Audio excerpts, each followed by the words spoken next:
모두의 건강을 생각하는 쿠키 건강 뉴스입니다. 첫 소식입니다. 시중에서 판매되는 일부 손 세정제의 에탄올 함량이 제품에 표기된 수치보다 낮은 것으로 확인됐습니다. 한국소비자원은 손 세정제 10개 제품의 에탄올 함량과 표시 실태를 조사한 결과 2개 제품의 에탄올 함량이 표시된 것보다 적었다고 발표했습니다. 소비자원은 또 10개 제품 모두 살균력 99%, 손소독제 등의 문구를 사용해 소비자가 의약 외품으로 오인할 수 있는 광고를 했다며 손 세정제는 화장품법에 따른 인체 세정용 화장품으로 약사법에 따라 의약 외품으로 분류되는 손 소독제와 달리 살균 효과를 담보할 수 없다고 설명했습니다. 수면 중 10초 이상 호흡이 멈추는 수면 무호흡이 숙면을 방해하는 것은 물론 심각한 호흡기 질환을 일으킬 수 있다는 연구 결과가 나왔습니다. 아주대병원 이비인후과 연구팀은 수면 무호흡 같은 간헐적 저산소증 환경에서 호흡기 속 미세한 털 모양의 구조를 가진 섬모의 운동 횟수가 17%가량 감소한다는 것을 확인했다고 전했습니다.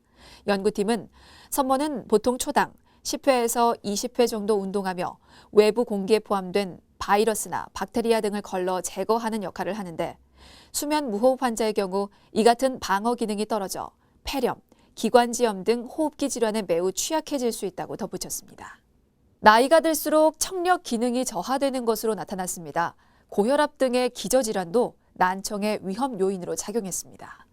가톨릭대 서울성모병원 이비인후과 연구팀은 19세 이상 16,700여 명을 대상으로 난청의 위험 요인을 분석한 결과 나이가 많아질수록 청력이 점차 악화되는 것으로 나타났다며 특히 65세가 넘어가면 6,000Hz 이상의 고음 청력이 급격히 나빠졌다고 밝혔습니다.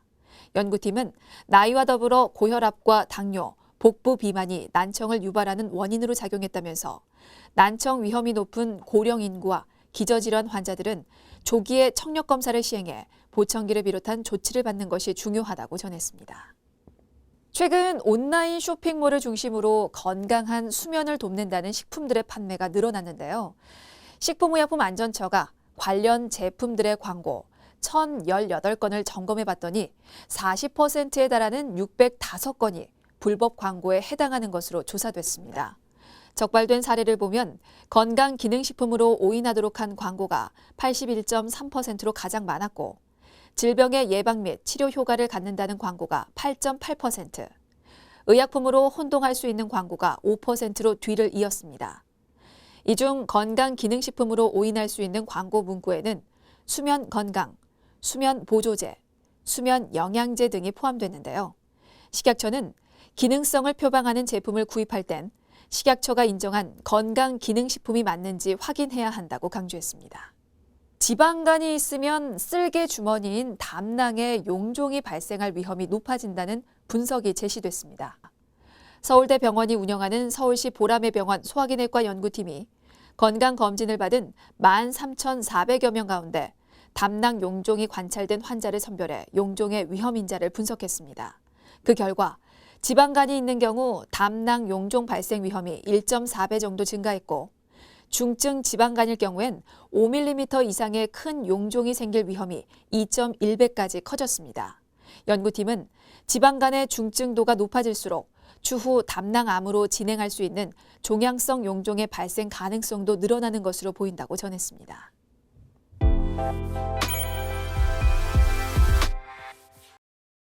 코로나19가 장기간 지속되면서 호흡기 건강관리 요령에 대한 관심이 높아졌죠. 특히 가을, 겨울철 같은 대기가 건조한 때에는 기관지가 예민한 천식 환자들에게 기관지를 보호하기 위한 생활 습관이 강조되는데요. 가정에서 일상적인 음식 조리 습관이 천식 환자의 건강을 위협할 수도 있습니다. 자세한 설명 지금부터 드릴게요. 일단 천식은 폐와 기관을 연결하는 통로인 기관지에서 발생하는 질환입니다. 평소에는 별다른 증상이 없다가 특정한 자극이 전해지면 기관지가 좁아지고 염증이 발생하죠. 이럴 경우 환자는 기침을 반복하거나 호흡곤란을 호소합니다. 가슴에 답답함을 느끼고 호흡할 때 거친 소리가 나는 천명 증상이 나타나기도 하죠. 유전적인 요인과 환경적, 후천적인 요인 모두 천식을 발생시킬 수 있는데요. 천식은 완치가 어려운 질환인 만큼 일상 속에서 꾸준히 증상을 조절하는 것이 중요합니다. 흡연을 삼가거나 미세먼지 농도가 높은 날에는 외출을 자제해야 하고요. 꽃가루나 동물의 털처럼 알레르기 반응을 유발할 수 있는 요소도 멀리하는 것이 좋습니다. 특히 가정이나 실내에서 조리 과정 중에 연기가 많이 나는 요리는 피하는 것이 좋은데요. 한양대학교 병원 호흡기 알레르기내과 윤호주 교수는 천식 및 알레르기 분야 학술지에 기재한 집에서 고기나 생선을 굽는 방식이 성인 천식 환자의 최대 호기 유량에 미치는 영향을 통해서 가정에서 연기가 나는 요리를 하는 것이 천식 환자의 증상을 악화시키는 부정적 영향을 끼칠 수 있다고 경고했습니다. 자, 윤 교수는요, 굽는 방식의 조리가 천식 환자에게 미치는 영향을 연구했는데요.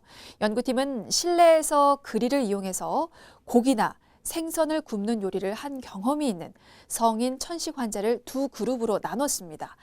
1회 이상 사용하는 그룹과 주 1회 이하 사용하는 그룹으로 나눠서 2달 동안 하루에 2번, 아침과 저녁마다 최대 호기 유량계를 사용해서 환자들의 폐활량을 측정했고요.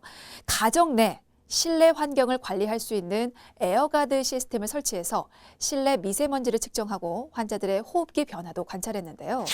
자, 분석 결과 고기나 생선을 주 1회 이상 구운 환자는 주 1회 이하로 구운 환자에 비해서 최대 호기 유속이 낮아서 폐활량이 떨어지는 것으로 나타났고요.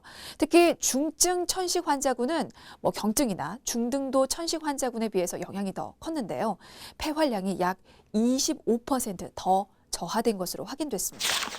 자, 윤 교수는 가정 내에서 그릴을 이용한 요리 방식은 흔히 사용이 되지만 이런 조리 방식과 천식 환자의 폐 기능에 대한 연구는 지금까지 많지 않았다면서 고기나 생선을 구워서 섭취하는 것처럼 평범한 실내 요리 습관도 중증 천식 환자의 호흡기 건강에는 큰 영향을 미칠 수 있다고 주의를 당부했습니다. 이상 건강톡톡이었습니다.